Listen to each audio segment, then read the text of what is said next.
अस्सलाम वालेकुम my dear student, my name is Zahid लामसूल and very warm welcome to my YouTube channel chemistry clinic. Student, आज हम एक नया यूनिट स्टार्ट करने जा रहे हैं एमडीकेट सीरीज में। और आज जो यूनिट हम स्टार्ट करने जा रहे हैं वो है अल्काइल हैलाइड्स का। अब इस यूनिट में जो हमने मेन चीजें डिस्कस करनी है उसके कंटेंट्स को हम देख लेते हैं। तो स्टूडेंट, सबसे पहले हम बात करते हैं अल्काइल हैलाइड्स के जनरल फॉर्मूला की बात करते हैं कि अल्काइल हैलाइड्स में हमारे पास जो फंक्शनल ग्रुप मौजूद है वो है हेलो फंक्शनल ग्रुप। मींस हम सिंपली इसको लिखते हैं RX। ये हमारे पास अल्काइल हैलाइड का ग्रुप कहलाता है। लेकिन इसमें जो हेलो ग्रुप होगा स्टूडेंट वो है, ये हमारे पास हेलो ग्रुप है। इसके साथ हम कार्बन चेन लगाएंगे तो ये हमारे पास बन जाएंगे अल्काइल हैलाइड्स बन जाएंगे। और इनका जो होमोलोगस सीरीज का जनरल फॉर्मूला है स्टूडेंट वो है CnH2n+1 क्योंकि हम अल्केन्स में एक हाइड्रोजन को रिप्लेस करते हैं हेलोजन के साथ तो वो हमारे पास अल्काइल हैलाइड्स बन जाते हैं। तो सिंपली देखें, अल्केन्स का जनरल फॉर्मूला CnH2n+2 है। तो आपने एक हाइड्रोजन कम करके उसके जगह पे आपने हेलोजन एटम को इनकॉर्पोरेट कर देना है। तो अब यहाँ पे दो हमारे पास कैटेगरीज आ जाती हैं। अगर हम अल्काइल हैलाइड्स की बात करते हैं तो एक हमारे पास है जी मोनो हेलोजिनो अल्केन्स और एक हमारे पास सिंपली होती हैं हेलोजिनो अल्केन्स। अच्छा जी, अभी स्टूडेंट याद रखिएगा, अल्काइल हैलाइड्स हम सिर्फ उन्हीं को बोलेंगे जिसमें एक हेलोजन एटम मौजूद होगा। अगर हमारे पास कार्बन चेन में दो हेलोजन एटम मौजूद हैं तो वो अल्काइल हैलाइड्स नहीं है, ये बात याद रखिएगा। जैसे हम डाइक्लोरो मीथेन की बात कर लें या डाइक्लोरो इथेन की बात कर लें तो वो अल्काइल हैलाइड्स की कैटेगरी में कंसिडर नहीं होंगे, वो कंसिडर होंगे हेलोजिनो अल्केन्स में। Like mono, di, tri, tetra, ये जितने भी हेलोजन एटम्स मौजूद होंगे कार्बन चेन में तो उन्हें हम बोलते हैं हेलोजिनो अल्केन्स। लाइक हम बात करते हैं विस्नल डाइहैलाइड्स की बात करते हैं। तो स्टूडेंट, ये जो विस्नल डाइहैलाइड्स हैं ये अल्काइल हैलाइड्स की कैटेगरी में नहीं आएंगे, इनको हम बोलते हैं हेलोजिनो अल्केन्स। अल्काइल हैलाइड्स सिर्फ वही कंसिडर होंगे जो मोनो हेलो अल्केन्स होंगे। ठीक है जी, मोनो हेलो अल्केन्स को हम बोलते हैं अल्काइल हैलाइड्स। और अगर एक से ज्यादा हेलोजन एटम मौजूद होंगे कार्बन चेन में तो स्टूडेंट याद रखिएगा वो अल्काइल हैलाइड नहीं होगा, वो हेलोजिनो अल्केन्स में कंसिडर होगा। ये एमसीक्यू की फॉर्म में आपसे पूछा जा सकता है। अच्छा, अगर हम इसके नोमेनक्लेचर की बात करते हैं अल्काइल हैलाइड्स का तो बड़ा ही सिंपल सा नोमेनक्लेचर जैसे हमने अल्केन्स में डिस्कस किया है तो उसमें हमने अल्काइल हैलाइड्स के नोमेनक्लेचर को भी डिस्कस किया था। लाइक अगर हम फॉर एग्जांपल बात कर लेते हैं, यही जो मैंने दो कार्बन का कंपाउंड आपके सामने जो ना वो लिखा हुआ है, तो कार्बन नंबर 1, कार्बन नंबर 2, तो 1,2 डाई हेलो इथेन इसे हम बोलेंगे। मीन सिंपली आपने हेलोजन ग्रुप को जो ना वो सबसे पहले उसी तरीके से चेन की आप नंबरिंग करेंगे। और नंबरिंग करते हुए आपने इस चीज का ख्याल रखना है कि जहां से सब्स्टेंट ग्रुप जो है ना वो पहले आ जाए। उसके बाद आपने सबसे पहले सब्स्टेंट ग्रुप का नाम लिखना है। डेफिनेटली यहाँ पे जो सब्स्टेंट ग्रुप होगा हमारे पास वो हेलोजन एटम होगा, मे बी क्लोरीन, ब्रोमीन और आयोडीन हो सकता है। और उसके बाद चेन का नेम आ जाएगा। तो बड़ा ही सिंपल सा नोमेनक्लेचर है, इसमें किसी किस्म की कॉम्प्लिकेशन नहीं है। अच्छा, अब यहाँ पे जो इंपॉर्टेंट चीज है ना करने वाली वो है प्राइमरी, सेकेंडरी और टर्शियरी अल्काइल हैलाइड्स में डिफरेंस आपने करना अच्छी तरह से, क्योंकि ये बहुत इंपॉर्टेंट चीज है। और यही जो हम प्राइमरी, सेकेंडरी और टर्शियरी अल्काइल हैलाइड्स का डिफरेंस कर रहे हैं यही एज इट इज आएगा अल्कोहल में भी। तो आपने सिर्फ फंक्शनल ग्रुप चेंज करना है तो वो प्राइमरी अल्काइल हैलाइड से primary alcohol, secondary alkyl halide से सेकेंडरी अल्कोहल और टर्शियरी अल्काइल हैलाइड से टर्शियरी अल्कोहल्स बन जाएंगे। अच्छा, अब स्टूडेंट इसमें देखिएगा कि प्राइमरी, सेकेंडरी और टर्शियरी कार्बन में डिफरेंस क्या होगा। देखिए, जिस कार्बन के साथ फंक्शनल ग्रुप अटैच है, लाइक देखें यहां पे अगर आप देखें तो ये जो हमारे पास जो CH2 वाली ये जो कार्बन है फर्स्ट, इसके साथ फंक्शनल ग्रुप अटैच है हेलोजन का। अब देखिए, जिस कार्बन से फंक्शनल ग्रुप अटैच है वो कार्बन डायरेक्टली एक कार्बन से अटैच हो या किसी भी कार्बन से ना अटैच हो तो उसे हम कहते हैं प्राइमरी अल्काइल हैलाइड्स या वो प्राइमरी कार्बन कहलाएंगे। मींस दोबारा सुनिएगा, जिस कार्बन एटम के साथ हेलोजन एटम अटैच है वो डायरेक्टली सिर्फ एक कार्बन से अटैच हो या किसी भी कार्बन से अटैच ना हो तो उसे हम बोलते हैं प्राइमरी अल्काइल हैलाइड्स। जैसे कि ये एग्जांपल मैंने आपके साथ लिखी है, हम यहां पे सिंपली ये एग्जांपल भी लिख सकते हैं CH3Cl। तो अब देखें, एक ही कार्बन है उसके साथ क्लोरीन का एटम अटैच है, ये कार्बन मजीद किसी दूसरी कार्बन से अटैच नहीं है तो ये फिर भी प्राइमरी अल्काइल हैलाइड्स ही कहलाएगा। अच्छा, अब हम बात कर लेते हैं सेकेंडरी अल्काइल हाइड्स की। तो सेकेंडरी अल्काइल हाइड्स में क्या होगा, जिस कार्बन के साथ फंक्शनल ग्रुप अटैच है, अब ये देखें जी मैंने स्टेरिक लगाया हुआ यहां पे, जिस कार्बन के साथ फंक्शनल ग्रुप अटैच है वो कार्बन डायरेक्टली एक और दो, दो कार्बन चेन से डायरेक्टली अटैच होगी तो उसे हम बोलेंगे सेकेंडरी अल्काइल हाइड्स, या उस कार्बन को हम बोलेंगे सेकेंडरी कार्बन। और टर्शियरी में क्या होगा, जिस कार्बन के साथ फंक्शनल ग्रुप अटैच है वो कार्बन डायरेक्टली 1, 2 और 3, तीन डिफरेंट कार्बन एटम से डायरेक्टली अटैच होगी, उसे हम बोलेंगे टर्शियरी अल्काइल हाइड्स बोलेंगे। अच्छा, यहां पे मैंने एक बड़ी इंपॉर्टेंट बात लिखी है कि जितनी भी हमारे पास एन अल्केन्स होंगी, आइसो अल्केन्स होंगी और नियो अल्केन्स होंगी, ये सारी की सारी प्राइमरी नेचर होंगी एक्सेप्ट आइसोप्रोपाइल। ये जो हमारे पास ग्रुप होगा ना उसमें, जैसे कि देखें अब आइसोप्रोपाइल में क्या होगा, एक, दो और स्टूडेंट देखें तीन कार्बन है, तो जो हेलोजन एटम अटैच होगा ना वो इस कार्बन के साथ अटैच होगा। तो सिर्फ प्रोपाइल ग्रुप जो है ना, यानी कि आइसोप्रोपाइल में ऐसा होगा कि ये वाली कार्बन जो है ना वो सेकेंडरी कार्बन होगी।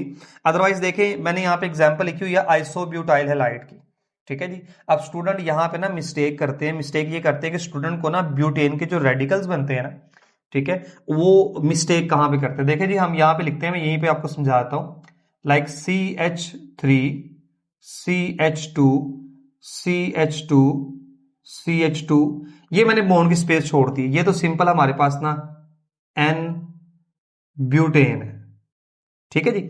अब आइसो में क्या होगा, CH3, CH, यहां पे एक कार्बन चेन लगा दी हमने, CH2, ये मैंने बॉन्ड छोड़ दिया। अब यहां पे देखें स्टूडेंट, कोई भी ग्रुप अटैच होता है तो जिस, ये देखें फर्स्ट करें यहां पे हेलोजन ही, ये एक्स लगा दिए मैंने यहां पे। अब हेलोजन एटम अटैच है इस कार्बन के साथ, ये कार्बन डायरेक्टली एक से ही अटैच है। असल में ये जो पूरा, ये जो चेन है ना चेन, ये चेन ब्रांच की फॉर्म में है, लेकिन जो हमारे पास सब्सटेंस ग्रुप लगा होगा ना उस ग्रुप का इस ब्रांच से अब डायरेक्टली कोई ताल्लुक नहीं है। तो ये आइसोब्यूटाइल है, चेन आइसोब्यूटाइल है, लेकिन ये कंसिडर क्या होगा, प्राइमरी, क्योंकि जिस कार्बन के साथ फंक्शनल ग्रुप अटैच है वो कार्बन डायरेक्टली सिर्फ एक कार्बन से अटैच है, तो ये आइसोब्यूटाइल है।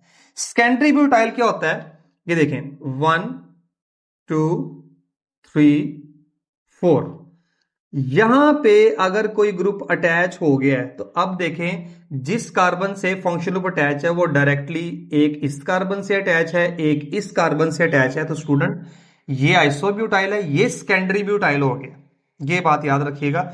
और टर्शियरी में तो देख रहे हैं जैसे कि टर्शियरी में फिर हर तरफ कार्बन चेन अटैच होगी, मींस आप एक कार्बन को यहां पे ऊपर लेंगे तो टर्शियरी ब्यूटाइल बन जाएगा। तो स्टूडेंट कंफ्यूज कहां पे होते हैं, स्टूडेंट कंफ्यूज होते हैं आइसोब्यूटाइल में और सेकेंडरी ब्यूटाइल में।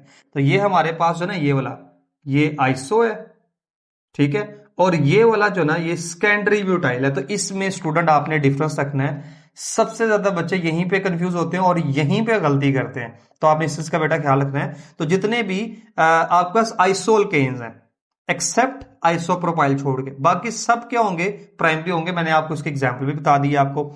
इसके अलावा जो नियो है, जैसे देखिए ये मैंने एक नियो स्ट्रक्चर लिखा है नियो अल्केन्स का, तो देखिए नियो अल्काइल हैलाइड है। अब इसमें देखें ये वो कार्बन है जिसके साथ फंक्शनल ग्रुप अटैच है, ये कार्बन डायरेक्टली सिर्फ एक कार्बन से अटैच है। ये जो मैंने अल्काइल ग्रुप लिखे हुए तीन, इन तीनों अल्काइल ग्रुप का इस कार्बन से डायरेक्टली कोई ताल्लुक नहीं है। तो ये जितने भी नियो अल्केन्स होंगे ना वो हमारे पास प्राइमरी अल्काइल हाइड्स कराएंगे। और स्टूडेंट यही सेम केस चलेगा अल्कोहल्स में भी, ये बात आप याद रखिएगा। अच्छा स्टूडेंट, नेक्स्ट हम मूव करते हैं preparation methods of alkyl halides की तरफ। स्टार्ट में कुछ जो ना प्रेपरेशन मेथड लिखे हुए पता होने चाहिए आपको, आल्दो हम इस तरीके से अल्काइल हाइड्स को प्रिपेयर नहीं कर रहे होते क्योंकि ये ज्यादा बेहतर मेथड नहीं है। जैसे सबसे पहले हेलोजिनेशन ऑफ अल्केन्स, अल्केन्स की अगर हम हेलोजिनेशन करते हैं in the presence of sunlight तो मिथाइल क्लोराइड बना। अब आपको होता है कि रिएक्शन यहाँ पे नॉर्मली लिखता नहीं है, मतलब क्लोरोमीथेन बनी है, फिर डाइक्लोरो आ जाएगी, फिर ट्राई, फिर टेट्रा, CCl4 बन जाता है। हम यहाँ पे कंडीशंस प्रोवाइड करके रिएक्शंस को रोक भी सकते हैं। मींस अगर फर्ज करें हम यहाँ पे मीथेन एक्सेस क्वांटिटी में लेते हैं और हेलोजन को कम मिकदार में लेंगे तो मेजर प्रोडक्ट हमारे पास मिथाइल क्लोराइड हो, ठीक है। तो नेक्स्ट है जी हाइड्रो हेलोजिनेशन ऑफ अल्कीन्स, ये भी हम पहले पढ़ चुके हैं अल्कीन्स में। और अल्कीन्स के रिएक्शन में मार्कोनी का रूल हम अप्लाई कर सकते हैं अगर यहाँ पे कार्बन चेन हमारे पास 3 या इससे ज्यादा होती है। अब चूंकि 2 ही कार्बन है तो एक कार्बन के पास हाइड्रोजन एटम आ जाएगा, दूसरे के पास हैलोजन, सिंपल एडिशन हुई है तो ये भी अल्काइल हैलाइड हमारे पास बन गया। अच्छा, अब जो प्रॉपर मेथड स्टार्ट होते हैं प्रेपरेशन ऑफ अल्काइल हैलाइड्स के, आप कह सकते हैं वो यहां से है, यानी कि अल्कोहल से हम स्टार्ट करते हैं। सबसे पहले देखें क्या हुआ जी, हमारे पास अल्कोहल का मॉलिक्यूल मौजूद है, ये हमारे पास है जी एथानोल।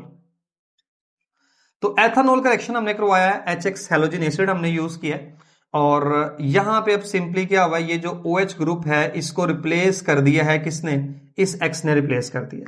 अब असल में आपको होता है कि जो OH ग्रुप है ये एक पावरफुल न्यूक्लियोफाइल है, और हैलोजन जो है ना, या हैलाइड जो है इतना अच्छा न्यूक्लियोफाइल नहीं को इसको रिप्लेस कर दे। असल में होगा क्या, ये जो H पॉजिटिव है ना, इस H पॉजिटिव की मदद से इसको ट्रैप किया जाएगा, मींस ये OH नेगेटिव जब इस पे अटैक करेगा तो ये कार्बन इलेक्ट्रो पॉजिटिव हो जाएगी, या आप कह सकते हैं कि इससे पॉजिटिव चार्ज आएगा तो ये हैलोजन एटम बड़ी आसानी से यहाँ पे अटैच हो जाएगा, और बनने वाली प्रोडक्ट हमारे पास क्या होगी, हेलो इथेन इसको हम बोलेंगे। ये जो प्रोडक्ट होगी ये है स्टूडेंट हेलो इथेन, इसको प्रोडक्ट को बोलेंगे।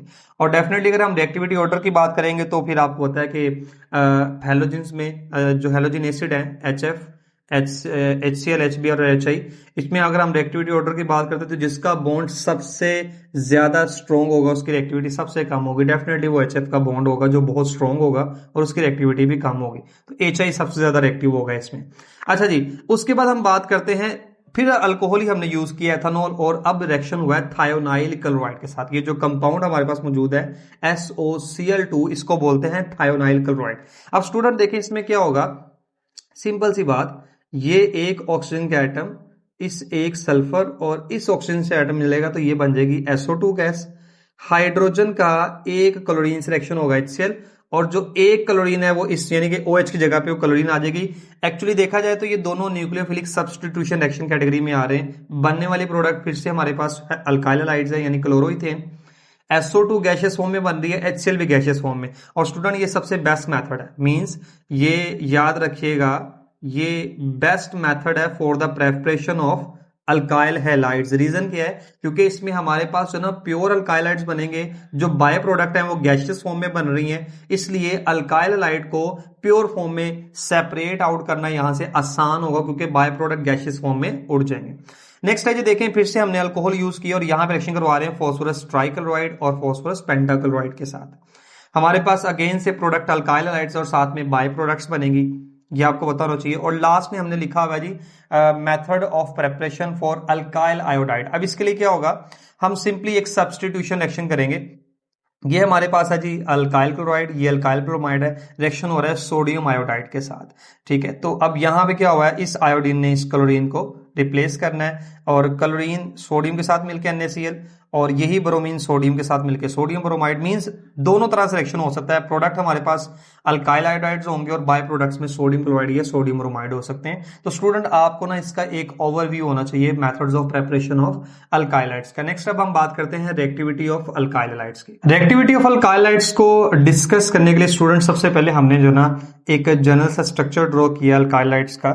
मींस इसमें देखें हमारे पास कार्बन एटम के साथ हैलोजन एटम अटैच है, तो आपको पता होना चाहिए कि इसमें जो हैलोजन एटम है वो पार्शियल नेगेटिव है और कार्बन एटम पार्शियल पॉजिटिव है। रीजन क्या है कि हमारे पास यहाँ पे जो कार्बन एटम मौजूद है इसकी इलेक्ट्रोनेगेटिविटी 2.5 है। किसी भी बॉन्ड की पोलैरिटी और डिपेंड करती है डिफरेंस ऑफ इलेक्ट्रोनेगेटिविटी पे। तो यहाँ पे हमारे पास जो X है ये असल में हैलोजन एटम को रिप्रेजेंट कर रहा है, जो कि है फ्लोरीन, क्लोरीन, ब्रोमीन और आयोडीन। अब इसकी इलेक्ट्रोनेगेटिविटीज मैंने यहाँ पे मेंशन कर दी हैं। इन चारों एलिमेंट्स की सबसे ज्यादा इलेक्ट्रोनेगेटिविटी फ्लोरीन की होती है, और पीरियोडिक टेबल में यही मोस्ट इलेक्ट्रोनेगेटिव एलिमेंट है। इसका मतलब है इसके बनने वाले जितने भी बॉन्ड होंगे वो बहुत ज्यादा पोलर होंगे, उसमें पोलैरिटी ज्यादा होगी। तो इसका मतलब है स्टूडेंट, हम ज्यादातर जो ना ऑर्गेनिक केमिस्ट्री में क्लोरीन और ब्रोमीन के कंपाउंड्स ही ज्यादातर पढ़ते हैं। उसकी वजह नहीं होती है कि फ्लोरीन के जो कंपाउंड्स होते हैं, फ्लोरीन मोस्ट एक्टिव कैटेगरीज में आ जाता है, तो उसके जो कंपाउंड्स, उसके जो रिएक्शंस होते हैं वो बड़े फास्ट होते हैं, उन्हें कंट्रोल करना मुश्किल होता है। और आयोडीन जो ना वो उसके रिएक्शंस बहुत स्लो होते हैं और वो काफी टाइम टेकिंग होते हैं। ज्यादातर आपको क्लोरीन और ब्रोमीन मिलेंगे और इनके बॉन्ड में भी कुछ हद तक पोलैरिटी मौजूद होती है। अच्छा स्टूडेंट, अब यहाँ पे दो फैक्टर्स होंगे जो कि रिएक्टिविटी को एक्सप्लेन करेंगे। एक तो हमारे पास है जी बॉन्ड एनर्जी और दूसरा है बॉन्ड पोलैरिटी। हम वन बाय वन दोनों को डिस्कस करते हैं कि दोनों का अल्काइल हैलाइड्स की रिएक्टिविटी पे क्या इफेक्ट होता है। सबसे पहले हम बॉन्ड एनर्जी की बात करते हैं। तो स्टूडेंट आपको पता है कि बॉन्ड की अगर एनर्जी ज्यादा हो तो बॉन्ड को ब्रेक करना मुश्किल होता है, मींस उसकी रिएक्टिविटी कम हो जाती है। तो बॉन्ड एनर्जी का रिएक्टिविटी के साथ इनवर्स रिलेशन है। जितनी बॉन्ड की एनर्जी ज्यादा होगी उतनी ही उस कंपाउंड की, उस मॉलिक्यूल की रिएक्टिविटी कम हो जाएगी। तो यहां पे देखिए हमने बॉन्ड एनर्जी ऑर्डर लिखे हुए हैं। अब ये हमारे पास है ना, ये रिएक्टिविटी ऑर्डर है, ये असल में रिएक्टिविटी ऑर्डर है with respect to bond energy. तो सबसे ज्यादा जो रिएक्टिव बॉन्ड होगा ना वो आयोडीन वाला बॉन्ड होगा, क्योंकि इसकी बॉन्ड एनर्जी सबसे कम है। ये देखिए जी हमारे पास, अब ये देखें ये बॉन्ड एनर्जी चल रही है, ये रिएक्टिविटी ऑर्डर है ऊपर वाला, ठीक है जी। ये याद रखिएगा स्टूडेंट, ये जो ऊपर लिखा हुआ है ना ये असल में रिएक्टिविटी ऑर्डर लिखा हुआ है, ठीक है जी। और ये हमारे पास अगर आप देखें तो ये बॉन्ड एनर्जी की स्ट्रेंथ बढ़ती जा रही है, बॉन्ड एनर्जी ऑर्डर लिखा हुआ है यहां पे। तो इसका मतलब है कि सबसे जो ज्यादा बॉन्ड एनर्जी होगी वो कार्बन और फ्लोरीन के बॉन्ड की होगी 467 किलो जॉल पर मोल, और सबसे कम होगी कार्बन और आयोडीन के बॉन्ड की। उसकी रीजन ये है कि उसकी पोलैरिटी भी कम होगी, इस वजह से इसकी बॉन्ड एनर्जी भी कम होगी। अच्छा, अब दूसरा जो फैक्टर है हमारे पास वो बॉन्ड पोलैरिटी है। अब बॉन्ड जितना ज्यादा पोलर होगा मतलब उसमें strong partial positive partial negative charges create हो जाएंगे, और जहां पे भी पोलैरिटी होती है वहां पे रिएक्टिविटी बढ़ जाती है, मींस उस रिएक्शन के अक्कर होने के चांसेस बहुत ज्यादा होते हैं। तो बॉन्ड पोलैरिटी का रिएक्टिविटी के साथ एक डायरेक्ट रिलेशन है। इसका मतलब ये हुआ कि अगर कार्बन और फ्लोरीन का बॉन्ड सबसे ज्यादा पोलर है, क्योंकि इसमें डिफरेंस ऑफ इलेक्ट्रोनेगेटिविटी मैक्सिमम है, तो इस बॉन्ड की रिएक्टिविटी ज्यादा होनी चाहिए। लेकिन यहां पे एक बड़ी इंपॉर्टेंट बात आ जाती है कि देखें, नो डाउट कार्बन फ्लोरीन का बॉन्ड पोलर है, देन कार्बन क्लोरीन कार्बन बोनोम, ये हमारे पास जो ना एक पोलैरिटी ऑर्डर लिखा हुआ है। और स्टूडेंट अब इसमें ये भी बड़ी इंपॉर्टेंट बात है कि असेंडिंग है या डिसेंडिंग है, ये भी आपको पता होना चाहिए कि ये असेंडिंग है या डिसेंडिंग। आपको इस बात का पता होना चाहिए कि हायर टू लोअर है या लोअर टू हायर है, ये भी आपसे रिएक्टिविटी ऑर्डर पूछ लेते होते हैं। तो ये देखिए स्टूडेंट हमारे पास ये जो पोलैरिटी ऑर्डर लिखा हुआ है ये हाई से लो की तरफ जा रहा है, ठीक है, मींस ये डिसेंडिंग ऑर्डर है। और ये हमारे पास देखें लो से हाई की तरफ है तो ये असेंडिंग है। तो यहां पे कार्बन, अगर हम इस बेस पे देखें तो कार्बन और फ्लोरीन का बॉन्ड सबसे ज्यादा रिएक्टिव होगा और कार्बन आयोडीन का बॉन्ड सबसे लीस्ट रिएक्टिव होगा। तो ये बातें तो होगी कंप्लीट। अब स्टूडेंट याद रखिए किसी भी बॉन्ड की जो रिएक्टिविटी होती है ना वो हमेशा डिपेंड करती है उसकी एनर्जी के ऊपर। इसका मतलब है कि यहां पे अगर दो फैक्टर मौजूद है, बॉन्ड एनर्जी और बॉन्ड पोलैरिटी, तो हम जो डिसाइडिंग फैक्टर रख रहे हैं ना अल्काइल हैलाइड्स की रिएक्टिविटी का, स्टूडेंट इस केस में यहां पे हम बॉन्ड एनर्जी को प्रेफर कर रहे हैं एज अ रिएक्टिविटी फैक्टर। तो इसका मतलब है कि जिसकी बॉन्ड एनर्जी कम है वो मोर रिएक्टिव है, जिसकी बॉन्ड एनर्जी ज्यादा है वो लीस्ट रिएक्टिव है। तो यहां पे हमारे पास बॉन्ड स्ट्रेंथ ऑर्डर देख लें कि आरएफ यानी कि फ्लोरीन का बॉन्ड जो स्ट्रेंथ है वो सबसे ज्यादा है ना, तो ये लीस्ट रिएक्टिव होगा। यानी कि इसका अगर आप रिएक्टिविटी ऑर्डर लिखेंगे ना तो ये देखिए मैं ऑलरेडी ऊपर मेंशन कर चुका हूं रिएक्टिविटी ऑर्डर, और वही बात देखें नीचे यहां पे हमने बॉन्ड स्ट्रेंथ ऑर्डर की फॉर्म में लिख दी है, ठीक है। तो ये दो फैक्टर्स हैं, इनको अच्छी तरह से आपने ध्यान में रखना है। और डिसाइडिंग फैक्टर हमारे पास बॉन्ड एनर्जी है, इसको भी नहीं भूलना आपने। अच्छा, अब यहां पे ना एक और इंपॉर्टेंट फैक्टर है जो कि रिएक्टिविटी को अफेक्ट कर सकता है। अब यहां पे देखिए जी हमने एक एमसीक्यू लिखा है कि which of the following is more reactive. अब इसमें देखें मिथाइल आयोडाइड है, इथाइल आयोडाइड है, प्रोपाइल एन प्रोपाइल आयोडाइड है और आइसोप्रोपाइल आयोडाइड है। अब हमने कहा था कि जो कार्बन आयोडीन का बॉन्ड है मोर एक्टिव होगा, तो यहाँ पे सारी कार्बन आयोडीन के बॉन्ड है। लेकिन स्टूडेंट यहाँ पे एक चीज देखें कि यहाँ पे सिर्फ एक कार्बन है, यहाँ पे दो कार्बन होगी, यहाँ पे तीन कार्बन, मीन्स कार्बन चेन बढ़ती जा रही है। दोस्तों याद रखिएगा रिएक्टिविटी जो ना वो कार्बन चेन की लेंथ आप कह लें या उसका मोलर मास के डायरेक्टली इनवर्सली प्रोपोर्शनल है।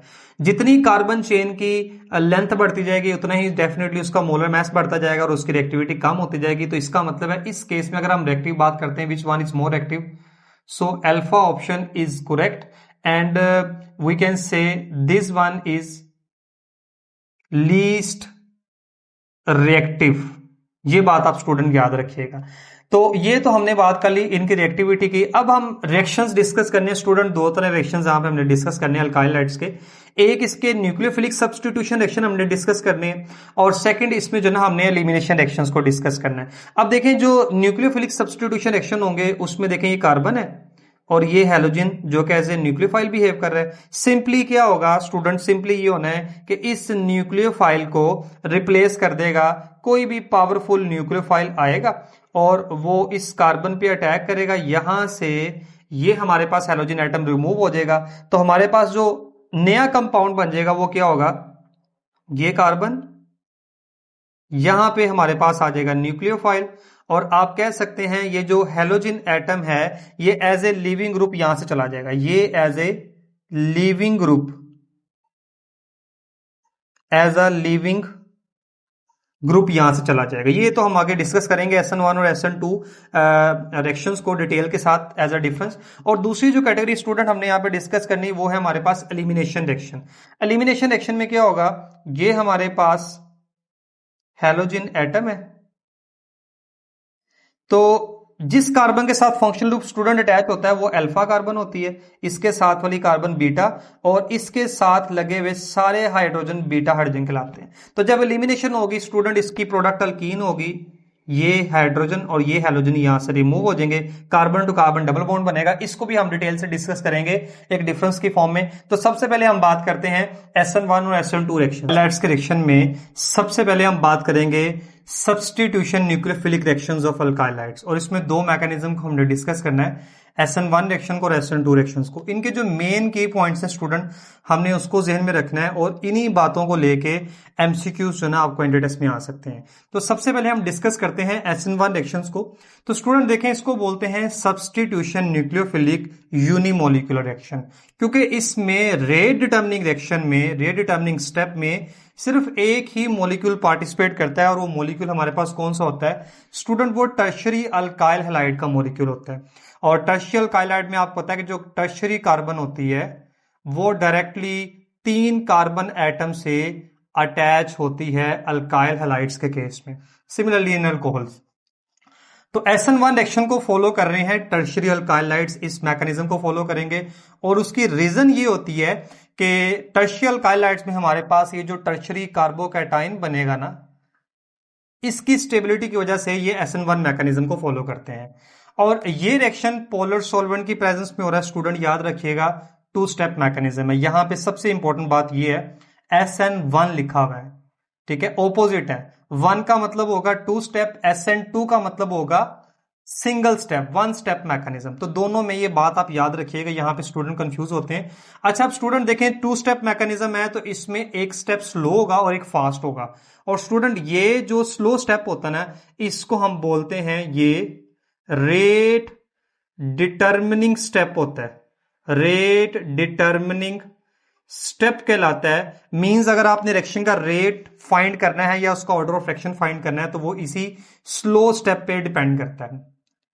और अब यहीं पे हम इसी स्लो स्टेप को लेके बात करते हैं। तो जो रेट ऑफ रिएक्शन है वो सिर्फ अल्काइल हैलाइड के मॉलिक्यूल पे डिपेंड करेगा, न्यूक्लियोफाइल की कंसंट्रेशन पे डिपेंड नहीं करता। ये बड़ी इंपॉर्टेंट बात है SN1 मैकेनिज्म में, क्योंकि इसी पॉइंट को लेके जब हम सेकेंडरी अल्काइलाइड्स की बात करते हैं, क्योंकि देखें ना टर्शियल अल्काइलाइड तो SN1 को फॉलो कर रहे हैं, प्राइमरी अल्काइलाइड SN2 मैकेनिज्म को फॉलो कर रहे हैं। अब जो सेकेंडरी अल्काइलाइड्स होते हैं वैसे तो वो दोनों मैकेनिज्म को फॉलो कर सकते हैं, लेकिन ज्यादा जो ट्रेंड है SN2 रिएक्शंस का, सेकेंडरी अल्काइलाइड्स का, वो SN1 की तरफ होता है। उसकी रीजन ये होती है कि सेकेंडरी अल्काइल हैलाइड्स में जो बनने वाला कार्बोकैटायन होगा वो as compare to primary alkyl halide stable होगा।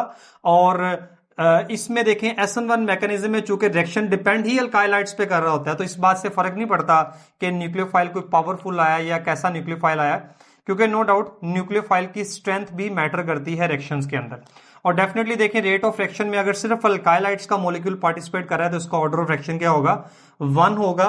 अब यहां पे हमने बोला है substitution nucleophilic unimolecular reaction, means slow step में, रेट डिटर्मिनिंग स्टेप में एक ही मॉलिक्यूल पार्टिसिपेट कर रहा है और वो है अल्काइल हैलाइड का मॉलिक्यूल।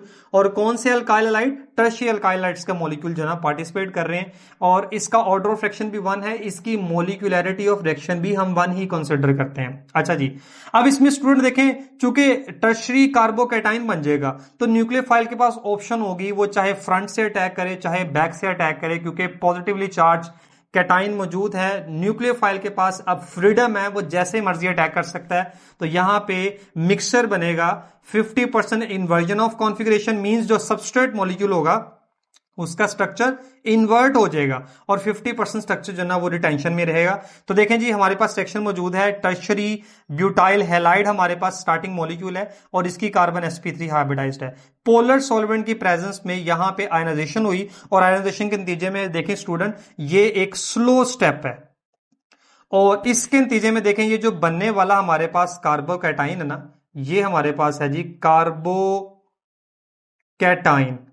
और कौन सा कार्बोकैटाइन है स्टूडेंट? ये एक टर्शरी कार्बोकैटाइन हमारे पास बना है और साथ में जो है हमारे पास न्यूक्लियोफाइल, देखें जो हैलोजन है ना, ये भी न्यूक्लियोफाइल है, लेकिन यहां पे ये जो न्यूक्लियोफाइल है ना, इसको हम बोलेंगे कि ये एक लिविंग ग्रुप है क्योंकि ये छोड़ के जा रहा है।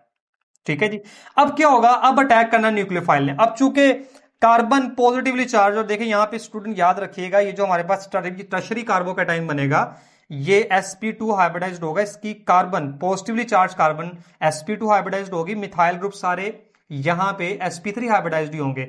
अब देखें ये स्टेबल क्यों होता है, टर्शरी कार्बोकैटाइन क्यों स्टेबल है? क्योंकि देखें ये जो हमारे पास 7 मिथाइल ग्रुप लगे हुए ना, ये 3 मिथाइल ग्रुप जो लगे हुए हैं, बल्कि मिथाइल ग्रुप लगे हुए हैं, ये इलेक्ट्रॉन डोनेटिंग ग्रुप है। ठीक है, और आप कह सकते हैं कि ये जो पॉजिटिव चार्ज है इसका जो असर इस कार्बन एटम पे होना है, इलेक्ट्रॉन डेफिशिएंसी जो है वो इन इलेक्ट्रॉन डोनेटिंग मिथाइल ग्रुप की प्रेजेंस में क्या होगा, जरा कम हो जाएगी, जिसकी वजह से इसकी स्टेबिलिटी ज्यादा हो जाएगी। और आप यूं कह सकते हैं कि इस पॉजिटिवली चार्ज कार्बन को दिलासा देने वाले 1 2 3 मिथाइल ग्रुप मौजूद है, जिसकी वजह से कार्बन का हौसला बढ़ जाता है और इसको पॉजिटिव चार्ज या इलेक्ट्रॉन की डेफिशिएंसी ज्यादा फील नहीं होती, ये बात याद रखिएगा। अब न्यूक्लियोफाइल ने अटैक करना है, वो चाहे फ्रंट से अटैक करे चाहे बैक से अटैक करे।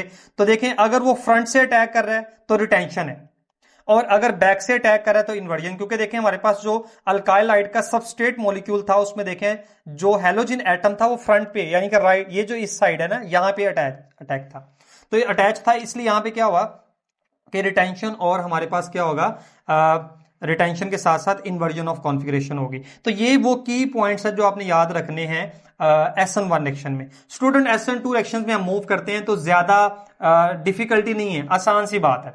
देखिए सबसे पहली बात तो ये टर्शियल अल्काइलाइड्स फॉलो कर रहे हैं इसको, तो SN2 रिएक्शंस को फॉलो करेंगे, प्राइमरी अल्काइलाइड्स को फॉलो करेंगे, नॉन पोलर सॉल्वेंट की प्रेजेंस में होंगे, मींस यहां पे किसी किस्म की आयनाइजेशन नहीं हो रही है हमारे पास। रीजन ये होती है क्योंकि प्राइमरी अल्काइलाइड्स हैं और प्राइमरी अल्काइलाइड्स में जिस कार्बन एटम के साथ हैलोजन एटम अटैच है वो डायरेक्टली या तो एक कार्बन से अटैच हो सकती है या किसी भी कार्बन से अटैच नहीं होगी। तो देखें अगर ये सूरत हाल हो, फर्ज करें ये, और अगर इस पे पॉजिटिव चार्ज आ जाता है तो इसके पास दिलासा देने के लिए या तो सिर्फ एक कार्बन एटम मौजूद होगा या कोई भी नहीं होगा, जिसकी वजह से प्राइमरी कार्बोकैटाइन बनने के चांसेस बहुत थोड़े होते हैं। उसकी रीजन क्या है, इसकी स्टेबिलिटी बहुत कम स्टेबल होता है, जिसकी वजह से चांस नहीं होता कि यहां पे पॉजिटिवली चार्ज आयन बनेगा। तो क्या होगा, न्यूक्लियोफाइल का मॉलिक्यूल आएगा, ये हमेशा बैक से अटैक करेगा। रीजन ये है कि जो हमारे पास हैलोजन एटम है ना, ये यहां पे अटैच है। अब हैलोजन एटम अगर फ्रंट पे अटैच है, नो डाउट ये अगर एक वीक न्यूक्लियोफाइल भी है, डेफिनेटली वीक ही होना चाहिए, क्योंकि अगर ये आने वाला इनकमिंग न्यूक्लियोफाइल पावरफुल नहीं है तो ये पहले से मौजूद न्यूक्लियोफाइल को रिप्लेस नहीं कर सकता, क्योंकि रिप्लेसमेंट याद रखिएगा उसी वक्त होती है जब आने वाला पहले वाले से ज्यादा पावरफुल, अदरवाइज रिप्लेसमेंट नहीं होती। तो ये जो हैलोजन एटम है ना, इसके मुकाबले में वीक है, लेकिन नो डाउट है तो न्यूक्लियोफाइल। अगर ये न्यूक्लियोफाइल फ्रंट से अटैक करेगा तो इसको इस हैलोजन एटम की रिपल्शन को फेस करना पड़ेगा, जो कि मुश्किल काम है।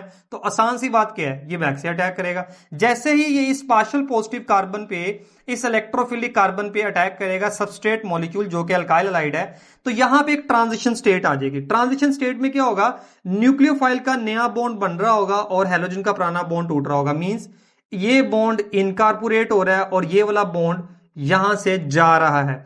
इस स्टेट को हम कहते हैं ट्रांजिशन स्टेट। और ट्रांजिशन स्टेट में जो कार्बन होगी हमारे पास सबस्ट्रेट मॉलिक्यूल की, वो sp2 हाइब्रिडाइज्ड हो जाएगी और अल्टीमेटली क्या होगा, न्यूक्लियोफाइल का नया बॉन्ड बन जाएगा और halogen atom as a leaving group यहां से चला जाएगा।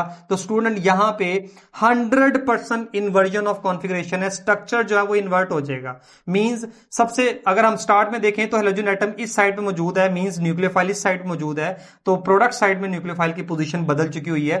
तो ये आपने याद रखना है। तो देखें अब चूंकि ये सिंगल स्टेप मैकेनिज्म होते हैं, और इसमें ट्रांजिशन स्टेट इन्वॉल्व होती है। इनका rate of reaction alkyl halide और न्यूक्लियोफाइल दोनों पे डिपेंड कर रहा है। तो रेट लॉ हमारे पास मौजूद है, रेट इक्वेशन मौजूद है, उसी के अकॉर्डिंग इसका ऑर्डर ऑफ रिएक्शन 2 है और स्टूडेंट इसकी मोलिकुलरिटी ऑफ रिएक्शन भी हम 2 ही कंसीडर करते हैं। अच्छा, अब ये बात मैं पहले आपको बता चुका हूं कि सेकेंडरी अल्काइल हैलाइड जो ना वो दोनों मैकेनिज्म को फॉलो करते हैं। ज्यादा जो चीज स्टूडेंट इस पे मैटर करती है वो सॉल्वेंट की प्रेजेंस है। अगर पोलर सॉल्वेंट होगा तो वो SN1 मैकेनिज्म को फॉलो करेंगे, नॉन पोलर सॉल्वेंट होगा तो SN2 मैकेनिज्म को फॉलो करेंगे। इसके अलावा जो पैरामीटर्स अफेक्ट कर सकते हैं स्टूडेंट वो टेम्परेचर है, जो इस रिएक्शन पे अफेक्ट कर सकता है। टेम्परेचर अगर ज्यादा होगा डेफिनेटली जो SN2 हमारे पास जो सेकेंडरी अल्काइलाइड्स होंगे वो SN1 मैकेनिज्म को ज्यादा फॉलो करेंगे टेम्परेचर बढ़ने से, क्योंकि आयोनाइजेशन के चांसेस बढ़ जाते हैं।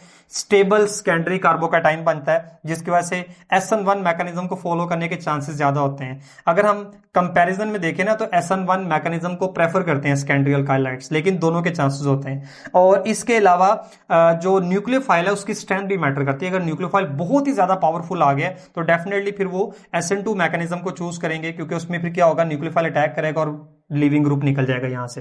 बहरहाल अब ये चीजें हमने डिस्कस कर ली। अब देखिए यहां पे ना एक बड़ा ही इंपॉर्टेंट क्वेश्चन है, हम एमसीक्यूज की फॉर्म में डिस्कस करते हैं, जिसमें क्वाटरनरी अमोनियम आयन हमारे पास बनता है यहां पे। अब इसमें देखें इथाइल क्लोराइड है, अमोनिया के साथ रिएक्शन होता है। अब इसमें होता क्या है कि ये जो हमारे पास अमोनिया में हाइड्रोजन है ना, ये वन बाय वन रिप्लेस होते जाएंगे इस इथाइल कैटाइन से।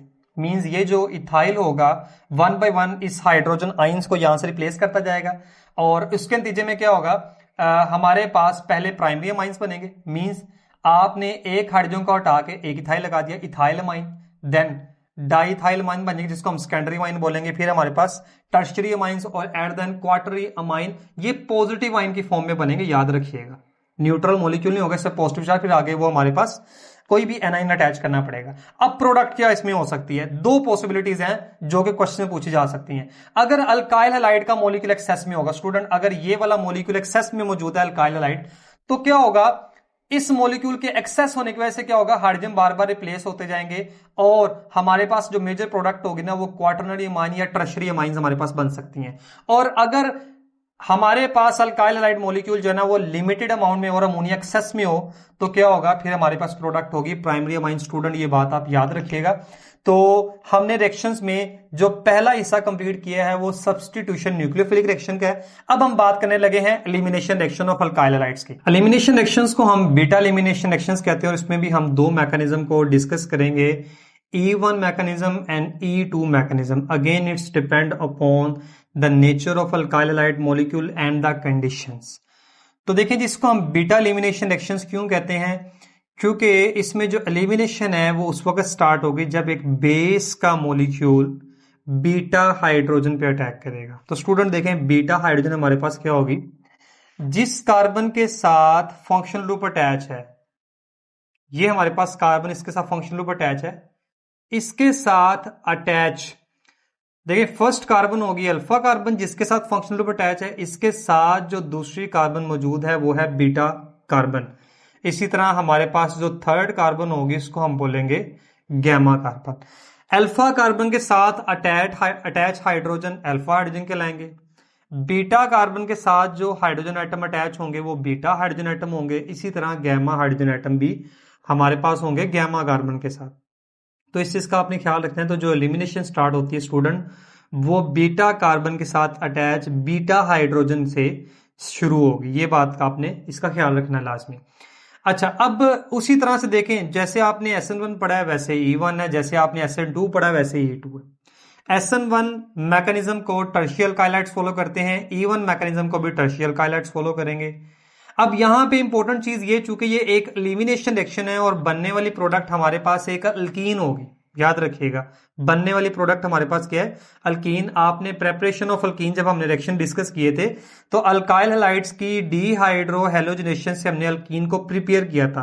तो एक्चुअली ये वही रिएक्शन है जो हमने प्रेपरेशन ऑफ अल्कीन में डीहाइड्रो हैलोजिनेशन पढ़ी थी in the presence of alcoholic potassium hydroxide. Student ये वही रिएक्शन है, बस चंद एक बातें इसमें ऐड हो चुकी हैं। चूंकि स्टार्ट में अल्काइल हाइड का मॉलिक्यूल है और उसमें sp3 हाइब्रिडाइज्ड कार्बन होगी, टेट्राहेड्रल ज्योमेट्री और 109.5 डिग्री का बॉन्ड एंगल जो कि sp3 हाइब्रिडाइजेशन की करेक्टरिस्टिक फीचर्स में आता है। अब जब अल्कीन की फॉर्मेशन होगी तो डेफिनेटली वो कार्बन जो है वो sp2 हाइब्रिडाइज्ड हो जाएगी, उसकी ज्योमेट्री जो है वो ट्राइंगुलर प्लेनर हो जाएगी और उसका बॉन्ड एंगल 120 डिग्री। ये बातें आपको याद होनी चाहिए। टू स्टेप मैकेनिज्म है, जैसे हमारे पास SN1 था, इसका रेट ऑफ फ्रैक्शन भी सिर्फ और सिर्फ अल्काइल हैलाइड मॉलिक्यूल पे डिपेंड करेगा और इसका ऑर्डर ऑफ फ्रैक्शन भी 1 होगा। अच्छा, अब स्टूडेंट, अल्कोहलिक पोटेशियम हाइड्रोक्साइड एक पोलर सॉल्वेंट है और ये रिएक्शन पोलर सॉल्वेंट की प्रेजेंस में ही हो रहा है। ठीक है, अब यहां पे हमें बेस की जरूरत तो होगी, लेकिन बेस का स्ट्रोंग होना इतना मैटर नहीं करेगा इस केस में। रीजन ये है कि अल्कोहलिक पोटेशियम हाइड्रोक्साइड यानी कि पोलर सॉल्वेंट की प्रेजेंस में क्या होगा, टर्शियल अल्काइलाइड का मॉलिक्यूल सबसे पहले तो आयोनाइज होगा। आयोनाइज होगा तो टर्शियरी कार्बोकैटायन बनेगा और साथ में हैलाइड आयन हमारे पास प्रोड्यूस हो जाएगा।